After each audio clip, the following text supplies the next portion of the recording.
A Study in Scarlet by Sir Arthur Conan Doyle. Chapter 4. What John Rance Had to Tell. It was 1 o'clock when we left number 3 Lauriston Gardens. Sherlock Holmes led me to the nearest telegraph office, whence he dispatched a long telegram. He then hailed a cab and ordered the driver to take us to the address given us by Lestrade.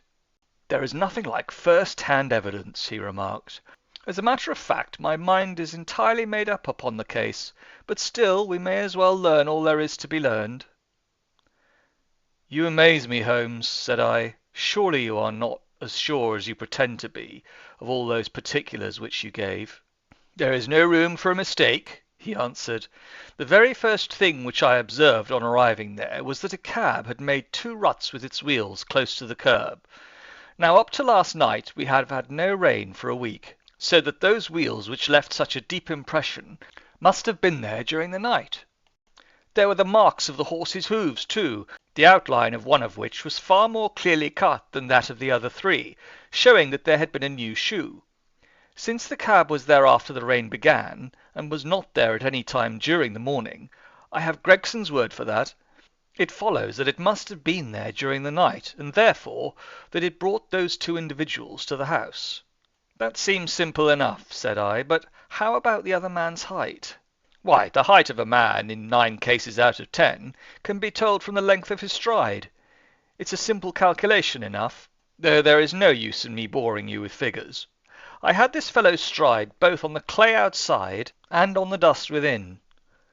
Then I had a way of checking my calculation. When a man writes on a wall, his instinct leads him to write above the level of his own eyes. Now that writing was just over 6 feet from the ground. It was child's play." "And his age?" I asked.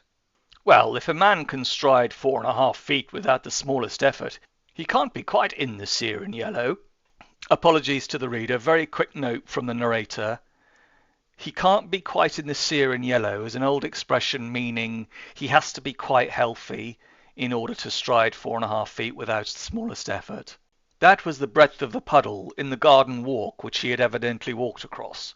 Patent leather boots had gone round, and square toes had hopped over. There is no mystery about it at all. I am simply applying to ordinary life a few of those precepts of observation and deduction which I advocated in that article. Is there anything else that puzzles you?" "The fingernails and the trichinopoly?" I suggested. "The writing on the wall was done with a man's forefinger dipped in blood. My glass allowed me to observe that the plaster was slightly scratched in doing it, which would not have been the case if a man's nail had been trimmed. I gathered up some scattered ash from the floor. It was dark in colour and flaky. Such an ash is only made by a trichinopoly. I have made a special study of cigar ashes, in fact. I have written a monograph upon the subject. I flatter myself that I can distinguish at a glance the ash of any known brand, either of cigar or of tobacco. It is just in such details that the skilled detective differs from the Gregson and Lestrade type." "And the florid face?" I asked. "Ah, that was a more daring shot, though I have no doubt that I was right. You must not ask me that at the present state of the affair." I passed my hand over my brow. "My head is in a whirl," I remarked. "The more one thinks of it, the more mysterious it grows. How came these 2 men, if there were 2 men, into an empty house? What has become of the cabman who drove them? How could one man compel another to take poison? Where did the blood come from? What was the object of the murderer, since robbery had no part in it? How came the woman's ring there? Above all, why should the second man write up the German word 'rash' before decamping? I confess that I cannot see any possible way of reconciling all these facts." My companion smiled approvingly. "You sum up the difficulties of the situation succinctly and well," he said. "There is much that is still obscure, though I have quite made up my mind on the main facts. As to poor Lestrade's discovery, it was simply a blind intended to put the police upon a wrong track, by suggesting socialism and secret societies. It was not done by a German. The A, if you noticed, was printed somewhat after the German fashion. Now a real German invariably prints in the Latin character, so that we may safely say that this was not written by one, but by a clumsy imitator who overdid his part. It was simply a ruse to divert inquiry into a wrong channel. I'm not going to tell you much more of the case, Doctor. You know a conjurer gets no credit when once he has explained his trick, and if I show you too much of my method of working, you will come to the conclusion that I am a very ordinary individual after all. I shall never do that, I answered. You have brought detection as near an exact science as it ever will be brought in this world. My companion flushed up with pleasure at my words, and the earnest way in which I uttered them. I had already observed that he was as sensitive to flattery on the score of his art as any girl would be of her beauty. "I'll tell you one other thing," he said. "Patent Leather and Squaretoes came in the same cab, and they walked down the same pathway together as friendly as possible, arm in all probability. When they got inside they walked up and down the room, or rather, Patent Leather stood still while Squaretoes walked up and down. I could read all that in the dust, and I could read that as he walked he grew more and more excited. That is shown by the increased length of his strides. He was talking all the while and working himself up, no doubt into a fury. Then the tragedy occurred. I've told you all I know myself now, for the rest is mere surmise and conjecture. We have a good working basis, however, on which to start. We must hurry up, for I want to go to Halley's concert to hear Norman Neruda this afternoon." This conversation had occurred while our cab had been threading its way through a long succession of dingy streets and dreary byways. In the dingiest and dreariest of them our driver suddenly came to a stand. "That's Audley Court in there," he said, pointing to a narrow slit in the line of dead-coloured brick. "You'll find me here when you get back." Audley Court was not an attractive locality. The narrow passage led us into a quadrangle paved with flags and lined by sordid dwellings. We picked our way among groups of dirty children and through lines of discoloured linen until we came to number 46, the door of which was decorated with a small slip of brass on which the name Rance was engraved. On inquiry we found that the constable was in bed, and we were shown into a little front parlour to await his coming. He appeared presently, looking a little irritable at being disturbed in his slumbers. "I made my report at the office," he said. Holmes took a half-sovereign from his pocket and played with it pensively. "We thought that we should like to hear it all from your own lips," he said. "I shall be most happy to tell you anything I can," the constable answered, with his eyes upon the golden disc. "Just let us hear it all in your own way, as it occurred." John Rance sat down on the horsehair sofa and knitted his brows as though determined not to omit anything in his narrative. "I'll tell it ye from the beginning," he said. "My time is from 9 to 6 in the morning.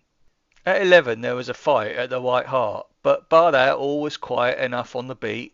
At 1 o'clock it began to rain, and I met Harry Murcher, him who has the Holland Grove beat, and we stood together at the corner of Henrietta Street a-talking. Presently, maybe about 2 or a little after, I thought I would take a look around and see that all was right down a Brixton Road. It was precious dirty and lonely. Not a soul did I meet all the way down, though a cab or two went past me. I was a-strolling down, thinking between ourselves how uncommon handy a 4 of gin hot would be, when suddenly the glint of a light caught my eye in the window of that same house. Now I knew that them 2 houses in Lauriston Gardens was empty on account of him that owns them, who won't have the drains seed to, though the very last tenant that lived in one of them died of typhoid fever. I was knocked all in a heap, therefore, at seeing a light in the window, and I suspected as something was wrong. When I got to the door, you stopped, and then you walked back to the garden gate," my companion interrupted. "What did you do that for?" Rance gave a violent jump and stared at Sherlock Holmes with the utmost amazement upon his features. "Why, that is true, sir," he said, "though how you come to know it, heaven only knows. You see, when I got up to the door, it was so still and so lonesome that I thought I'd be none the worse for someone with me. I ain't afeard of anything on this side of the grave, but I thought that maybe it was him that died of the typhoid, inspecting the drains what killed him. The thought gave me kind of a turn, and I walked back to the gate to see if I could see Murcher's lantern, but there was no sign of him nor anyone else." "There was no one in the street?" "Not a living soul, sir, not as much as a dog. Then I pulled myself together and went back and pushed the door open. All was quiet inside, so I went into the room where the light was a-burning. There was a candle flickering on a mantelpiece, a red wax one, and by its light I saw... Yes, I know all that you saw. You walked around the room several times, and you knelt down by the body, and then you walked through and tried the kitchen door, and then John Rance sprang to his feet with a frightened face and suspicion in his eyes. "Where was you hid to see all that?" he cried. "It seems to me that you knows a great deal more than you should." Holmes laughed and threw his card across the table to the constable. "Don't go arresting me for the murder," he said. "I am one of the hounds, and not the wolf. Mr. Gregson or Mr. Lestrade will answer for that. Go on, though. What did you do next?" Rance resumed his seat without, however, losing his mystified expression. "I went back to the gate and sounded my whistle. That brought Murcher and two more to the spot." "Was the street empty then?" "Well, it was as far as anybody that could be of any good goes." "What do you mean?" The constable's features broadened into a grin. "I've seen many a drunk chap in my time," he said, "but I've never seen anyone so crying drunk as that cove. He was at the gate when I came out, a-leaning up again the railings and singing in the pitch of his lungs about Columbine's newfangled banner or some such stuff. He couldn't stand, far less help." "What sort of a man was he?" asked Sherlock Holmes.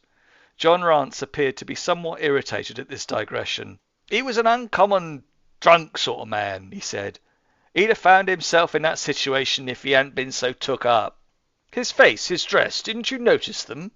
Holmes broke in impatiently. "I should think I did notice them, seeing as I had to prop him up, me and Murcher between us. He was a long chap with a red face, and lower part muffled round—" "That will do," cried Holmes. "What became of him?"